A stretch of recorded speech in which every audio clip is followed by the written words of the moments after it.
എൻ.വി. സിനിമാസിൻ്റെ പുതിയൊരു വീഡിയോയിൽ നമ്മൾ നോക്കാൻ പോകുന്നത് മണിരത്നം സംവിധാനം ചെയ്ത് കമൽഹാസൻ നായകനായി എത്തിയ ഏറ്റവും പുതിയ മൂവിയാണല്ലോ തഗ് ലൈഫ് എന്ന മൂവി.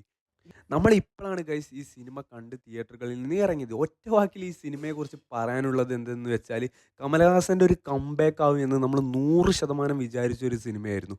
അതിൻ്റെ ഒരു ഏഴിലൊന്ന് പോലും ഈ സിനിമ ഇല്ല എന്നാണ് നമുക്ക് പറയാനുള്ളത്. ഒരു പഴയകാല മൂവിയൊക്കെ കണ്ടിറങ്ങുന്ന ഒരു ഫീലാണ് നമുക്ക് ഈ സിനിമയെക്കുറിച്ച് മനസ്സിലാകുന്നത്. തിയേറ്ററുകളിൽ ഒരു ദുരന്തം എക്സ്പീരിയൻസ് ആയിരുന്നു നമുക്ക് കിട്ടിയത്. മണിരത്നം എന്ന ഒരു സംവിധായകൻ്റെ കരിയറിലെ തന്നെ ഒരു മോശ സിനിമയായിട്ടാണ് നമുക്ക് ഇതിനെ കണക്കാക്കാൻ കഴിയുന്നത്. അതേപോലെ തന്നെ സിനിമയുടെ ഒരു പോസിറ്റീവ് വശം എന്താണെന്ന് നോക്കുകയാണെങ്കിൽ ടെക്നിക്കലി സിനിമ ഒരു മികച്ച് നിൽക്കുന്ന ഒരു സിനിമയാണ്. ഫസ്റ്റ് ഹാഫിലെ കമലഹാസൻ്റെ ആക്ടിംഗ് ആണെങ്കിലും അതേപോലെ തന്നെ ബാക്കി എല്ലാവരുടെ ആക്ടിംഗ് ആണെങ്കിലും ഒരു ഓക്കെ ഡീസൻ്റ് അഭിപ്രായമായിട്ടാണ് നമുക്ക് ഈ പേഴ്സണലി നമുക്ക് ഇതിനെക്കുറിച്ച് പറയാനുള്ളത്. വിക്രം എന്ന സിനിമയിലൂടെ ഒരു മാരക തിരിച്ചുവരവ് തിയേറ്ററുകളിലും ബോക്സ് ഓഫീസിലും വന്ന കമലഹാസൻ പിന്നെ അതിനുശേഷം ഇറങ്ങിയ ഇന്ത്യൻ 2 ആകട്ടെ ഇപ്പോൾ ഇതാ തഗ് ലൈഫ് എന്ന മൂവി ആകട്ടെ ഇതിലൂടെ എല്ലാം നിരാശപ്പെടുത്തിയിരിക്കുകയാണ് ആരാധകരെ. കാത്തിരിക്കാം നമുക്ക് കമലഹാസൻ്റെ ഒരു തിരിച്ചുവരവിന് വേണ്ടി.